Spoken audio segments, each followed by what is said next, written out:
प्रेम से बोलिए सदगुरु साहिब जी की जय हो। सतनाम साहिब। हे साहिब, आपका अनंत अनंत शुक्रिया, अनंत अनंत आभार। साहिब जी आपकी सर्वदा ही जय जयकार। आदरणीय सर्व संतों की जय हो।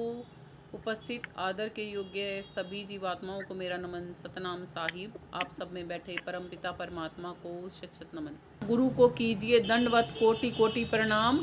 कीट न जाने भृंग को गुरु कर ले आप समान। क्यों ऐसे गुरुओं को कोटि कोटि दंडवत प्रणाम किया जाता है? क्योंकि हम संसार के वो कीड़े मकोड़े हैं जो केवल अपने संसारी सुखों दुखों से ही बाहर नहीं निकल पाते। और संत जन हमें क्या कर देते हैं, ऐसा बना देते हैं कि दूसरों के सुखों दुखों से दूसरों को बाहर निकाल के उन्हें सुख राशि आत्मा की पहचान सिखाने लग जाते हैं। कहाँ थे वो संसारी कीड़े मकोड़े थे कि जो अपने ही दुख कि बोला जिसके खुद के ही नहीं रोने पूरे होते वो दूसरों के रोने क्या समेटेगा? नहीं समेट सकता ना। तो इसीलिए ही वो देखो कहाँ से कहाँ पहुँचा देते हैं हमें। अब हमारे को ये नहीं रहता संसार में हम सुखी दुखी, आज ये परेशानी आज वो परेशानी ना। अब क्या लगता है, आज भी दिन नया, आज भी भक्ति का दिन, आज भी भक्ति का दिन, आज भी भक्ति का दिन। पहले मालिक को क्या कहते थे कि ये भगवान पता नहीं मेरे पीछे क्यों हाथ धो के पड़ गया। अब क्या कहते हैं, अच्छी बात है भगवान पीछे नहीं पड़ता तो हम भक्ति नहीं कर पाते, भवसागर से पार नहीं हो पाते। पहले कोई हमें पागल कहता था तो हमें गुस्सा आता था कि सारे दिन मुझे ही पागल बताते रहते हैं, खुद में बड़ी अकल है। अब क्या कहते हैं, हाँ अच्छी बात है हम पागल हैं, हमने तो परमात्मा की गली को पा लिया, हम तो पागल हो गए। ए लोगो, अब तुम कब पागल होगे? कैसे बदल देते हैं ना संत जन हमें कि सामने वाला हमें कोई कुछ भी कहे, हमें उसकी उसी बात में आनंद आ जाता है। हमें वो बातें पहले जो चुभती थी अब वो मीठी मीठी लगती हैं, मीठी लगने लगी ना। परमात्मा की गल पा लेना पागल हो जाना होता है संतों की नज़रों में। इसीलिए कहा जाता है संतों की है ना भाषा उल्टी होती है इस दुनिया से। भगत की नज़र में जगत गया और जगत की नज़र में भगत गया। वो तो कहेंगे सारा दिन, संसारी कहेंगे क्या सारा दिन भगवान भगवान पालो पालो, भक्ति भक्ति भक्ति भक्ति यही करता रहता। और भगत कहेगा ओ बेचारे पागलो, तुम जाओगे नरकों में, गए तुम तो गए, मेरे वाला पागल हो जाओ, फायदे में रहोगे। है ना। तो कहते हैं हंसा बगुला एक सा, मान सरोवर माही, बगला बिटोरे माछरी और हंसा मोती खाही। कबीर साहिब जी कहते हैं कि हंसा और बगुला एक सा है। ऐसे ही कहते हैं यहाँ तो पाती है बगुलन की, कदर करे ना कोई। हंसाम और बगुला दोनों ही मानसरोवर में होते हैं, दोनों के रंग भी एक जैसे होते हैं।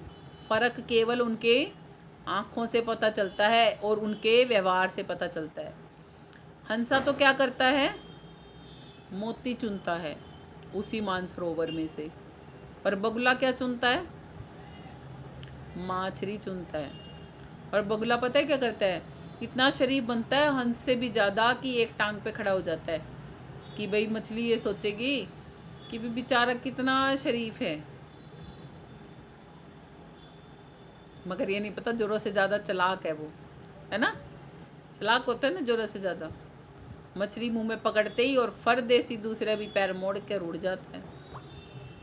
इसलिए कहा है हंसा बगुला एक साथ, देखने में एक जैसे लगते हैं। ऐसे ही जो सत्संग में जाते हैं ना, सभी सत्संगी देखने में तो सारे ही सत्संगी लगते हैं। अब ऐसे क्या सारी दुनिया में क्या आत्माएं नहीं है? देख, है तो सारी आत्माएं, फिर सब एक जैसी हैं क्या? संसार में तो हम समझ जाते हैं कि सभी एक जैसी नहीं है। अब यही आत्माएं सत्संग में जाके हमें समझ में आता है कि सभी एक जैसी हैं क्या? नहीं समझ में आता ना। सत्संग में हम जाते हैं, हम सोचते हैं सारे ही सत्संगी हैं, सारे ही बढ़िया हैं, सारे बढ़िया समझते हैं ना। यहाँ पे 4 प्रकार के लोग आते हैं। एक होते हैं कि दुखी से सुखी होने के लिए आते हैं, एक होते हैं दूसरों का बुरा करवाने के लिए आते हैं, ठीक। और एक होते हैं जो सकाम भगत होते हैं, जो कामनाओं की पूर्ति के लिए आते हैं, भाई अपनी कामनाएं इच्छाएं पूरी हो जाएं।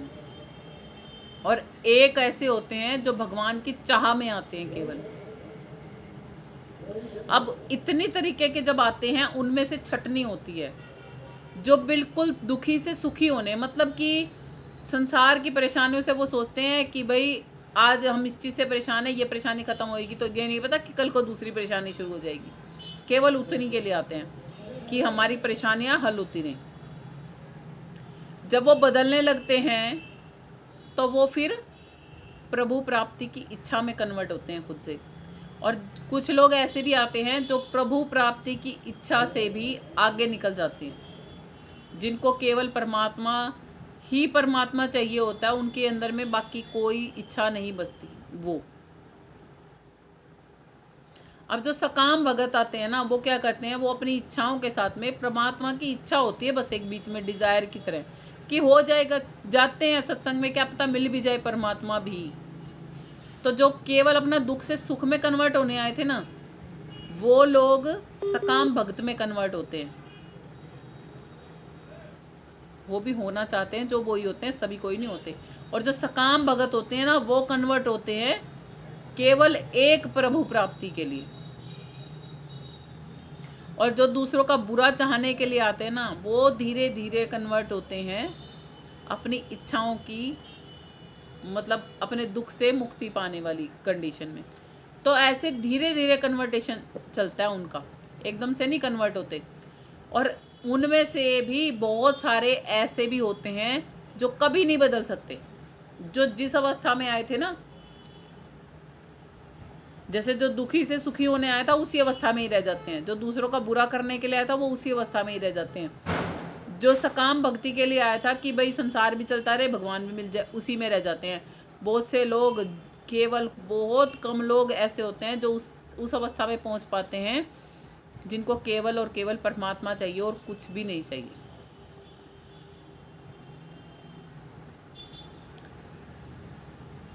और संत जन क्या करते हैं, परखते हैं, कहते हैं छलनी होती है। सुना है ये बात कि जब परमात्मा अकल बांट रहा था तो क्या छलनी लेके खड़ा था या छलनी लेके खड़ी थी? कहते भी है ना कि अकल तो नीचे छन गई। मतलब अकल कितनी बारीक है कि छलनी में से भी नीचे छन के गिर सकती है। कहते हैं ऐसे ही परमात्मा के घर पे भी ना बहुत बारीक छलनी है, जो सबसे बारीक छलनी में रुक जाता है ना, छलनी में से छानोगे जो बिल्कुल बारीक होगा ना, बिल्कुल बारीक छलनी, जिसके बिल्कुल छेद कम महीन होंगे, जो बिल्कुल बारीक छलनी में से भी छन के नीचे आ जाएगा ना, वो परमात्मा के घर पे जाता है। मोटी छलनी में से छानोगे तो रोड़े पत्थर ऊपर ही रह जाएंगे ना।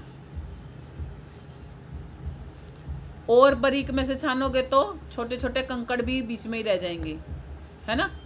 और भी छोटी छलनी में से छानोगे तो बिल्कुल महीन वाले जो होते हैं ना, छोटे छोटे से पार्टिकल से, वो भी रह जाते हैं। बहुत बारीक छलनी है परमात्मा के घर की।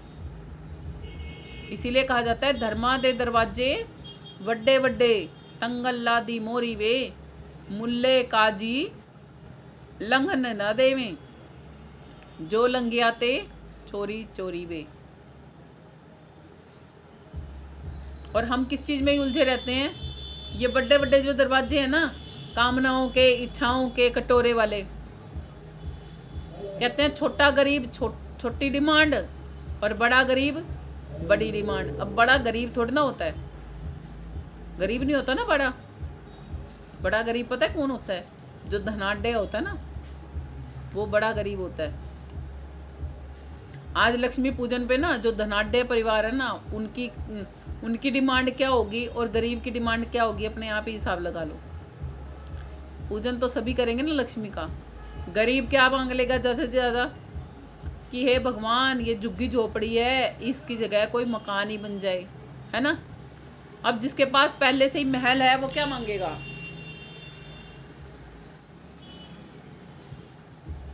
कि ये महल भी छोटा है, इससे भी बड़ा बन जाए। समझ गए ना। अब बड़ा भिखारी बड़ा कटोरा, छोटा भिखारी छोटा कटोरा।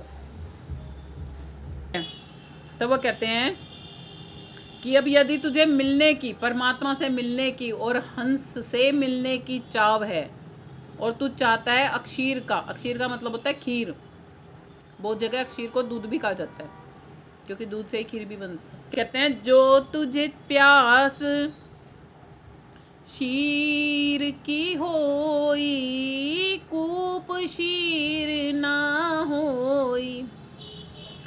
भाई जो अगर तुझे प्यास है ना शीर पाने की, तो कुएं में शीर नहीं मिलेगा। शीर मतलब दूध नहीं मिलेगा। मिलेगा क्या? अब भाई हमें प्यास है परमात्मा से मिलन की, और हम सोचें हमें इस दुनिया में ही यूं ही घूमते घामते ही मिल जाए परमात्मा, तो मिल जाएगा? क्या करना पड़ेगा? जहाँ पे परमात्मा है वहीं पे ही ढूंढना पड़ेगा। और मालिक इसीलिए कहते हैं वस्तु कहीं ढूंढे कहीं, कहीं विधि आवे हाथ। कहें कबीर वस्तु जब पाइए, जब भेदी लीजिए साथ। भेदी लीना साथ कर, वस्तु दई लखाए। कोटि जन्म का पंथ था, गुरु पल में दिया पहुँचाए। गुरु तो पल में ही कर देता है वो काम जो हमसे करोड़ों जन्मों में भी नहीं होना था। अगर आपको भेदी गुरु ना मिला होता और करोड़ों जन्म भी ले लेते तो क्या आत्मज्ञान मिल जाता?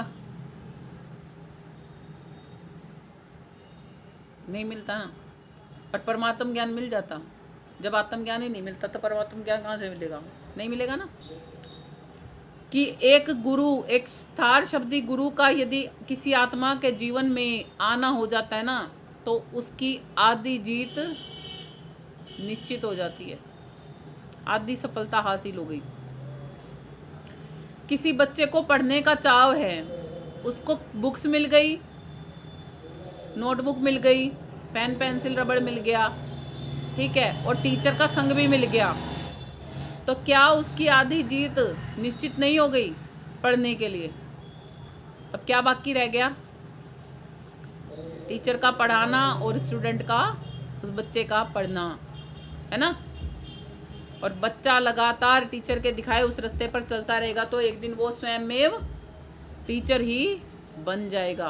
क्या नहीं बन जाएगा? तो ऐसे होता है।